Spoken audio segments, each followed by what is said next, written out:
Welcome to the GPLama YouTube channel where I have another power meter in focus today. These being the LOOKCYCLE SPD dual-sided power meter pedals, announced back in March 2024. The dual-sided version of these pedals have two options. Firstly, the LOOKCYCLE Blade Power for road and the X-Track Power SPD for off-road. So mountain bike, gravel, cyclocross or road if you use SPD cleats on your road bike. Both models use the same spindle, sensor and charger. They're just different pedal bodies. I do believe the pedal bodies can be swapped between road and off-road using their special little tool that I can't get here in Australia. So I've been testing the SPD versions. Now just some background on this review before digging into things. I did reach out to Look on a number of occasions in an attempt to get a hold of these pedals for a media review. They didn't respond. So I've purchased these via retail channels here in Australia. So this is probably one of the most end consumer reviews that I've done in a long time. Typically I'll reach out to a company or they'll send me their power meter for review. We'll have an open dialogue to answer any questions or raise any problems before getting to a review. That has not been the case with these pedals. Now I'm always looking for new power meters to add to my testing pool because if a power meter tests well, I can use it as a baseline to compare other power meters too. And of course for my own riding and training. Okay, let's get into the tech specs of these pedals. Look, X-Track Power. So SPD are the versions that I've been testing. So mountain bike, cross, gravel, and there's no height drop rating on these pedals. Favero have listed I think it's a 60 centimeter drop specification or classification for their off-road pedals. And Favero have said the reason why they've given them that rating is because they haven't tested it for any higher. Now, if you drop off a height this much on a hardtail versus a height this much with a dual suspension bike, the hit the pedals take is going to be totally different. So I'm not quite sure the validity of height drop ratings. Anyhow, these pedals don't have a height drop rating. The design of this power meter is mostly housed within the spindle. Now I say mostly because their diagram here indicates that the power sensors themselves are on the outside of the spindle with the bit of covering over top. That is a little different to how the competition do it, housing everything inside the spindle itself. Onto the bearings, they have one needle roller bearing, one sealed cartridge bearing. The stack height of the pedals quite low, 10.7 millimeters, not including the cleat, and the pedal Q factor, 53 millimeters. So standard pedal specs right there, and that gets my tick of approval for not compromising the component that the power meter is replacing, for example, the pedals, and not compromising your bike fit in any significant way just to measure power. Again, big tick from me there. On the weight, looking at 405 grams per pair. Pedal body replacements, yes, with their own tool that I can't get, which should be included in the box for the price, but it's not. Power accuracy plus or minus 1%, cadence 30 to 180 RPM. Has an internal rechargeable battery with up to 60 hours of operation. There are two sleep modes. One standard sleep mode where you park your bike, it goes to sleep, you come out tomorrow for another ride, they wake up automatically and away you go. And a deep sleep mode for travel. There's also USB-C chargers. The protocol supported, as we'd expect, ANT+, Bluetooth. The data you get, power, cadence, left-right balance. They do claim to have pedal smoothness and torque effectiveness, but I wasn't getting any of that data with my test rides. There's no additional data either, so no ANT+ cycling dynamics. So no PCO for your platform center offset, no peak power phase, and no seated or standing information provided from these pedals. So they are reporting less data than the competition. Active temperature compensation, yes. Auto calibration is yes. They also say here a manual calibration is required after installation or bike swap. Now the auto calibration, these things can't auto calibrate when you're clipped in. So I'm guessing they'll do something similar to what Garmin do, where the bike is stationary, upright, nothing clipped in. They will then zero themselves before going to sleep after around 4 or 5 minutes. That's a guess, hasn't been documented. Overall or curing compatibility is yes. Waterproofing IPX7, configuration firmware diagnostics via the LOOKCYCLE mobile app on iOS and Android. Max user weight 120 kilos, solid warranty of 3 years, and onto the pricing. And these are expensive. There's no way of explaining it in any other term. Look, X-Track Power SPD Dual, $10.99 US, $10.99 Euro, and $2,000 here in Australia. The road version, a little bit cheaper, looking at $9.99 US, $9.99 Euro, and $200 less for the road version, and the off-road version here in Australia, around $1,800. Now, cutting straight to the chase, I've chosen to stop testing these power meters a little earlier than I'd expected because the data I'm getting from them just cannot be trusted. Now, on a scale between 1 and 10, 1 being easy to get accurate power, 10 being very difficult to measure accurate power, indoors is about 2. It's a controlled environment, controlled temperature, no big vibrations, no water ingress. It's pretty easy to measure power indoors. Gravel biking, be around about a 5. Mountain biking, you'll get about a 7+. I didn't even get to the mountain biking side of things, and that's a problem because these power meter pedals are designed specifically for mountain biking. Something Look do very well is the packaging and presentation of these pedals, coming in some pretty fancy packaging, very solidly boxed. So definitely no damage in transit there. So the pedals come with the USB-C chargers, a set of cleats, and obviously the pedals themselves. A closer look at these, nice and shiny, very well built. Bearings appear to be very smooth, not very sticky. You can see they're spinning quite freely. All looking very good, and they won't look as good as that ever again once they're on the bike. USB-C chargers to their proprietary charging port cable thing. Onto the weight scales in the Llama Lab. They did claim 202, I think, each, or 202.5, so that's very, very close. 203 each, and my weight scales can do addition, so 406. Excellent. On to just verifying the pedal Q factor, 53 claimed, or 50, that's as close as we're going to get with my by eye measurement there. Yep, all looking good. No compromises there. And the stack height, which is quite interesting because they have little plates sticking up. So, yep, pretty much within spec. And the plates sticking up there, a little higher than the platform itself. But the way SPD works is that your shoe becomes part of the platform. So it does depend on the shoe. Okay, to turn these things on, that's how the charger connects, which does cause a few little problems with crank boots, which you'll see in a moment. Okay, they do flash a few times with the lights to come on, but they need to be woken up from that deep sleep mode, which they ship in. Once woken up and you've installed the Look app, or the LOOKCYCLE app, and registered an account, it'll take you through the onboarding process or installation process, which is very handy. All very stock standard there. Okay, connection taking place. Left is master with these pedals, which is typically the way to go. 3-year warranty. Register for that right there within the app. And configure the crank length here within the pedals, but the head unit that you're connecting with will always overwrite that. So make sure when you're connected to a power meter sensor that has a crank length, which is all power pedals, that the sensor configuration is correct on your head unit. Okay, it tells me to install the cleats, and away we go. Okay, making sure we are up to date. Yes, we are. Great, they ship with the latest firmware. And we'll go through the additional settings here. So factory defaults, travel mode, power scale, pairing. So travel mode, this is the deep sleep mode, which I've mentioned early on. There's power scaling and also pairing. So left-right pairing. I guess you can unpair these to become left only. Very handy for any future testing I might be doing with these. For single-sided, okay, just making sure the pairing process is completed with the correct pedal there. They should ship paired, I'm guessing, but okay, successful. They definitely are now. All done. And that's really about it. Standard installation with a 15mm open-ended wrench, and away we go. Oh, the app also has some real-time live data too, which is absolutely useless. I'll show you that in action out on the road in just a few moments. The first thing of note when clipping into these pedals was the Cleat Float, or the pedal float, was a lot more than the other SPD power meter pedals that I've been using in the past. It was much better with their supplied SPD cleats, and it's probably time for me to switch over to some new SPD cleats anyhow. Now, this will depend on the shoe that you're using, given that SPD pedal systems do engage with the shoe, but just something of note there. Now, one problem with the charger design is that I can't charge these pedals with crank boots that I have on the gravel bike. Now, I have absolutely destroyed a number of cranks without using crank boots in the past. I'll always be using crank boots now, so I will have to remove these pedals to charge them. That's not ideal. In fact, that's terrible.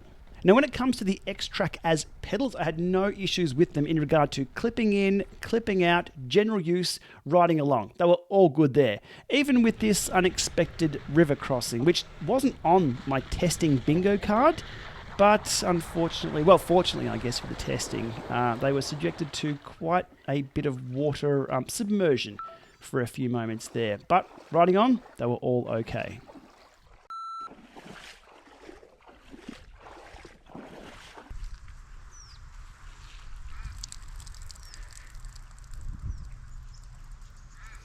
Now, just to quickly show you the real-time data that the app does report, it's presented in a way that, look, to be honest, I couldn't make much sense of.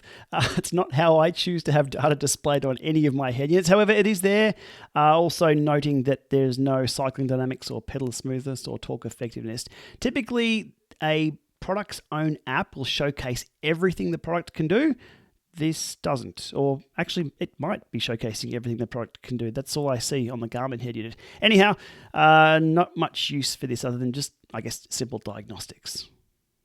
Now coming up, I have 6, maybe more data sets to dive through to get to my conclusion and to cover off my experience with these pedals. Now I respect that not everybody likes to go down the rabbit hole with the data, so please feel free to use the chapters in this video below to jump ahead to my summary and conclusions of the data that you're just about to see. And with that, let's go. Okay, first up, a 3-hour ride, 78 kilometers on gravel. And things were looking pretty good up against the Quark Axis Explore power meter from the new SRAM 13-speed gravel group set, which tested really well just a few weeks back. And things are looking pretty good. Nice, big, long, steady state ride, good tempo riding, great day out on the bike. 215, 216, lots of stop starts, all was looking really good on the head unit as I was riding along. Pulling back out, grabbing another data set here, 285, 286. Things were looking great early on with this power meter. I thought this was going to be one of those very easy power meter reviews where things just worked, job done, put it in the pile of power meters I can use to test others against, but I had to do some more testing. Nearing the end of that ride, I performed a short sprint test and some responsiveness tests. So a max power sprint here, which was pretty close, just a bit of an overshoot there from the LOOKCYCLE. I'll loop back to that in further tests, but also some responsiveness testing as well. Did this thing take a few seconds to wake up? As we've seen with a few other off-road power meters over the years, they'll have way too much smoothing and they'll take a few seconds to wake up. Power-wise, this thing was waking up nice and fast, going to sleep nice and fast. It was looking fine. A quick look at the cadence from the long steady state section here, 82 and 80. Now the LOOKCYCLE was reporting just a little bit less cadence overall. During the data stream, when I was pedaling, everything was okay, but when I stopped, the LOOKCYCLE dropped off that cadence a lot faster than the Quark Explore. And the responsiveness testing tells us why, or what's going on. So here's the sprint just here, where the Quark will hang on to that cadence just for another 1 or 2 data points, almost having sticky watts itself, just a little bit. We're not talking 4 or 5 seconds, which we see with some head units that grab onto that data. That same data point for an extra 1 or 2 data points.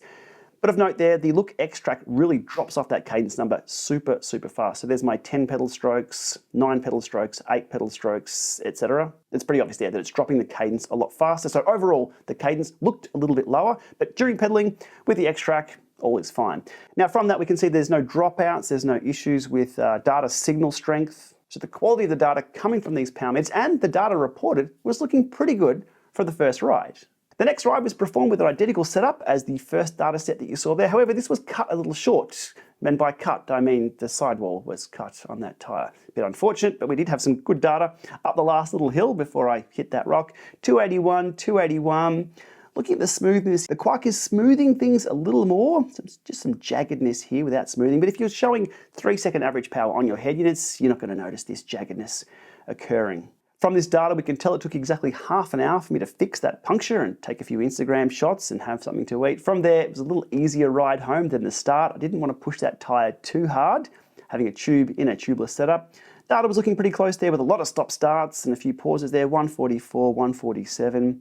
And a little later on in the ride, another maximal sprint performed that did raise, again, a few little flags, just little ones, about what was going on with the sprints. Now, this wasn't just a peak power spike overshoot, it was a sustained power overshoot on the LOOKCYCLE. So here, 181 versus 112. So not too far off, but it was consistently off the whole way along. So again, higher there, higher there, higher there, higher there, then drops off a little earlier. So the consistency we were seeing was it was overshooting in the sprints, but fine in steady states outdoors. So with the same configuration, it was onto the indoor setup. Now I haven't included the trainer here. I will in a follow-up data set in just a few moments. But what I was looking at here was the difference between those two power meters. So again, outdoors, steady state fine, sprints overshoot. What was going on indoors? So 10-minute warm-up, everything zeroed. And indoors, what I was seeing was Quark Axis Explore 230 watts for my 200 and 250 watt steady state erg. And LOOKCYCLE reading higher indoors for steady state, so different to what I was seeing outdoors. First sprint was aborted, I was in the wrong gear for that. Second sprint, and definitely overshooting in the sprints indoors. So there's consistency there. Overshoots in the sprints outdoors, overshoots in the sprints indoors. This time by a lot more. 1145 from the Quark Red, 1225 from the LOOKCYCLE, and again, sustained overshoot on that sprint. After the sprint, it was back to some steady state at 200, just to see if anything had shifted, and things start falling apart here. So we had the look extract reading a little higher than the quark indoors for steady state. Here it stopped, zeroed everything. Things came a little bit more back into line, but there was still that separation there, which we really weren't seeing outdoors. Looking here at about 8 watts or so overread by the look, just that single data point there. And this one right here, which started more flags being raised and alarms being set. I could make the extract read high or low by the way I was pedaling the bike. So I was influencing the power readings without influencing the torque I was applying to the other power meter.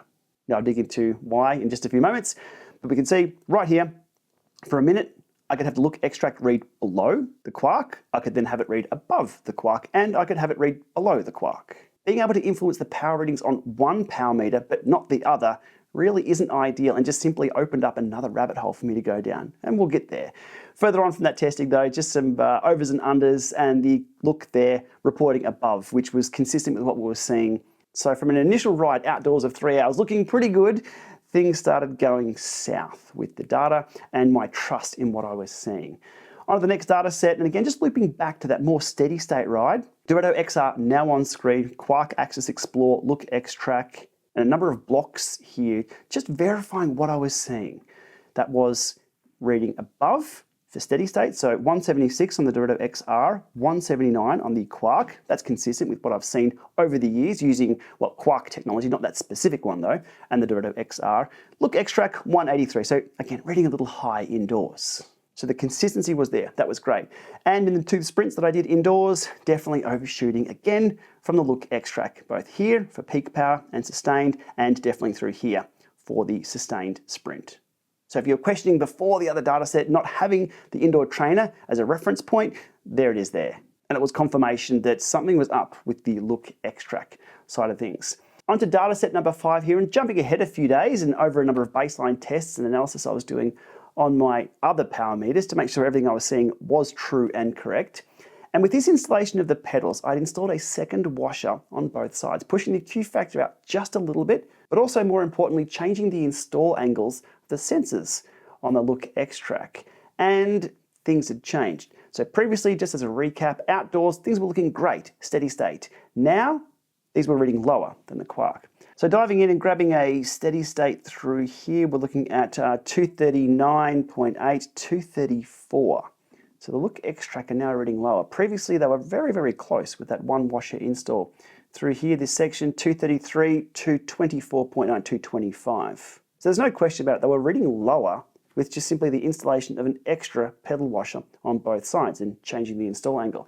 Now, not only did the steady state data change, the sprint data changed too, the other direction. So now the look is reading under. Previously, it was always reading over, it's now reading under the Quark. Now I'm stopping, I'm zeroing these meters, giving them every chance to be as correct and as precise as possible. But just the comparison we're seeing here, oh, that's looking pretty close. It spiked up a little bit there. I'd almost give that a pass. Another sprint through here, reading a little under. These are very close. Still though, the trend is it's reading differently than before. That's the third. And in the fourth, very, very close for the peak power. Actually, I'd give that an excellent rating, 1124, 1126. But again, a little under again. So just trending a little bit under. Now the sprints in this would typically get a pass from me because they were pretty close. But I was concerned though that it's different data than what I was seeing before. So the same power meters, same setup, same effort, just that additional washer, that had changed things. That was concerning.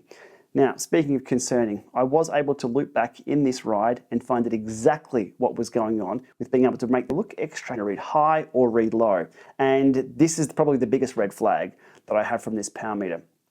This ride, or this section of the ride here, 2 minutes, I'll grab that as cleanly as possible here. 222, 202, 20 watts difference for this section through here with no way meeting specifications, but which meter? What was going on? Tracking fine, so that they trend very, very well. They track very fine. One is a lot lower, and that's the look extract being a lot lower. Now this test is on a nice smooth section of road. No bumps, no vibrations. I've got low tire pressures on the gravel bike, but what I was doing was putting the pressure just a little bit further out on the pedals, both sides, than I normally would. Cadence didn't change, speed didn't change, power definitely changed from one of those meters when I did this. It was a look extract dropping down. Pulling up the left-right split from this, now the quark will only do an estimate of left-right, but the pedals themselves will truly report left-right. Well, truly, I guess, is a bit of a stretch. So the quark reporting 111, 111, very balanced on, I guess, the pedal phase of where it's estimating left-right from. But the look extract 109 on the left, 92 on the right. The right side was dropping way down when I was pressing on the pedals just a little bit further out. And it's exactly what I was doing indoors on dataset number 3 to make it read high or low, depending on where I put the pressure on the pedals. Which leads me to dataset number 6, a 1-hour ride taking in everything and all my notes from the 5 previous datasets that you'd seen, plus all my other baseline rides, wrapping it up into one big scenario of just what the hell is going on. Okay, so Dorado XR quark axis look extract SPD. Initially riding this with the 2 washers installed. This is the first half of the ride. Firstly, let's look at this 200 watt steady state through here. 199.48 from the Control, the Dorado XR Smart Trainer, 204.97 from the Quark, so close, just a little higher, and 203, just a little bit lower. So I'd call that within spec, especially using the Explorer derailleur that has a really tight chain tension on it. Another rabbit hole. Reducing that chain tension actually saves you a few watts, but let's not talk about that for now. What we're looking at here though is the Quark and the Look, and they're pretty close. Now with a focus on that last 2 minutes where I did change my PCO to have a positive offset as I was pedaling, nothing much changes. Well, nothing I can see in regard to the Dorado XR. Nothing much changes in regards to the Quark. That remains the same. So I have 2 power meters as I'm just pressing a little bit further out on these pedals and pressing. Everything remains the same for those 2 other baselines, but the look extract drops right down, and I mean right down with that data. A quick look at the left-right balance of that exact section, and consistent with what I was seeing outdoors. It's the right-hand side with that positive PCO dropping right down and causing the data to be completely inaccurate. Now I'm happy to say inaccurate because I have 2 other baselines comparing it to, and they're not changing. They're looking pretty good. It's the look that's out with this one. Back to the power data, into the sprints, and what do we expect? Things looking pretty good. 2 washers on those pedals. That's a scenario where things do line up. So I then stopped, took the extra washer off, back to the original configuration, a few hard pedals, a little sprint, a stop, and a 0, just to return to the baseline that we were seeing early on. Back to dataset number 3, I think it was, where indoors it was reading a lot higher. It was consistent, yes. So we're back to 299, 206.92, and 212 on the look extract. So the look now reading a lot higher than the Quark, and obviously higher than the Dorado XR. And the follow-up sprint from that, as we'd expect before I even dive in, it's going to be higher, and it's higher. That was consistent with what we're seeing with the single washer install with those install angles. And lastly, zeroing all the meters again and returning back to another baseline just to make sure what I was seeing was true and correct and repeatable. And one single washer, it's exactly what I was seeing before. So 174, 176, Dorado XR and Quark until that last minute. I changed my PCO on the pedals and the look extract drops down below those other 2 meters. And with that, I'll conclude that something's not quite right when it comes to these look power meter spindles. Okay, onto the summary of what we've just seen there through those extensive data sets. Outside, the initial install with 1 single pedal washer both sides, which is a requirement for SRAM carbon cranks. The steady state data was good. The sprints were out. Now that test configuration was something that I returned to over a number of other tests over the last few weeks, and the data was consistent from that. It wasn't good, but at least it was consistent. That was my baseline. To get the pedals back to that state where steady state was good, but sprints were out, I knew things were consistent. Inside was reporting a little higher compared to the SRAM Axis Quark, and those sprints were definitely overshooting. Now with the installation of a second washer and changing the installation angles of those pedals, things changed. That resulted in a lower reading overall, and the sprints being pretty much on point. That was outdoors. Indoors, again, we saw a difference between inside and outside data. So maybe indoors, my PCO was a little different. I couldn't tell. These pedals don't measure that, and it's not something I've seen with other power meters that do measure that PCO indoors. So, summary of the summary. Pedal accuracy appeared to be influenced by the installation angle. And that's going to be different across different cranks. When the steady state numbers did line up, the sprint data didn't, and vice versa. Adding that extra washer, changing those install angles, the steady state data didn't line up, but the sprints did. So I just couldn't get things to line up in both ways. But the big showstopper for me is that PCO issue. It appeared to be limited to the right-hand side only, But what that resulted in was an underreading of the overall power and completely throwing out the left-right balance. But not only was it incorrect, it was inconsistent, depending on exactly where I was angling my foot while I was pedaling. Based on the observations of that data, I did submit a support ticket over to Look last week, asking about the potential for them to support cycling dynamics and also the influence of PCO on power readings. I was of the hope that I would have an open dialogue with the team, something DC Rainmaker reports to have with the team behind these pedals, but unfortunately that hasn't been the case. My support ticket went unanswered for 8 days, and just last night I did get a reply. That being that they've received my support reference number, as on screen here, made using the email address on screen there. It has been forwarded to the relevant Look business unit for consideration. Please note that if you do not receive a response within 2 weeks, it unfortunately means that we are unable to fulfill your request at this time.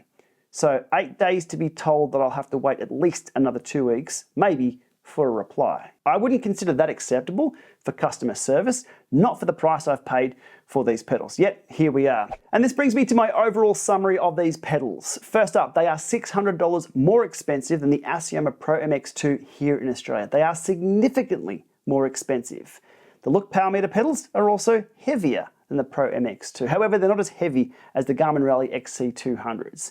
I do have to remove these pedals from the bike to charge them. That really isn't ideal and not something I have to do with any other power meter pedals that I have. As delivered, they have no support for cycling dynamics, so PCO, standard, seating, peak phase power, etc. So they're reporting less data than the competition. The accuracy appears to be influenced by those install angles, and at no point could I get them consistent on both steady state and sprints, indoors and out. Something I expect from a power meter to be consistent and reliable across the board, across all use cases, indoors and out, to compare other power meters to. I couldn't get these things lined up. They just kept moving around a bit.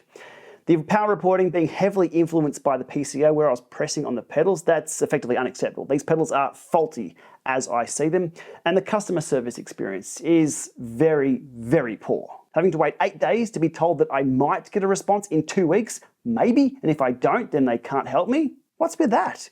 So based on my experience, I see absolutely no reason whatsoever to buy these pedals. Even if they are measured accurately, they're still more expensive, report less data, they're a shit to charge with crank boots, and I just can't come up with any reason other than brand loyalty for why anyone would choose to buy these. I guess you could argue the stack height and Q factor are completely uncompromised with these pedals, but if that is so important to you, then go get yourself a pair of cheap, non-powered pedals of the same make and model, without the power internals, and go get yourself a Quark or a Power to Max, and then go out for lunch with the wads of money you've saved. Now, I'll put a disclaimer in this video that it could very well be that the right-hand sensor that I have has an issue. That's something Look should and could be looking into, but I really would be surprised if that was the case. The right-hand sensor had a good data stream, so no drop bounce, and wasn't appearing to be troublesome in any other way, being steady state, sprints and things like that. Like, it just wasn't acting weird. It was just off when I changed where I was pushing on the pedal, with the left being okay. Now, something I found interesting in their manual was a reference to parasitic measurements. Now, this is the exact problem I was having with their power meter. However, diving through their description, they were throwing everyone else under the bus and saying they were fine with it. So a quick overview there of parasitic measurement typically refers to unintended or unwanted effects or influences that occur during the measurement of a physical quantity, which can lead to inaccurate results, which is what I was seeing as I was pedaling with the right-hand side here. Now, there's the paragraph there within the manual. The specific line or the specific wording that they've stated here is, for pedals, the primary parasitic measurement is generally due to the position of the force application point on the pedal, the effective Q factor of power. Ding, ding, ding. It's exactly what I was testing them for. Look pedals are highly effective in accounting for this parasitic measurement, but other sensors may be more affected. I found it fascinating. They included that in the manual, and that's the exact issue I'm having on the right-hand side. It's also why one of my indoor tests had 3 power meters as well, to indicate it was their power meter that was having the issue, not the other sensors involved.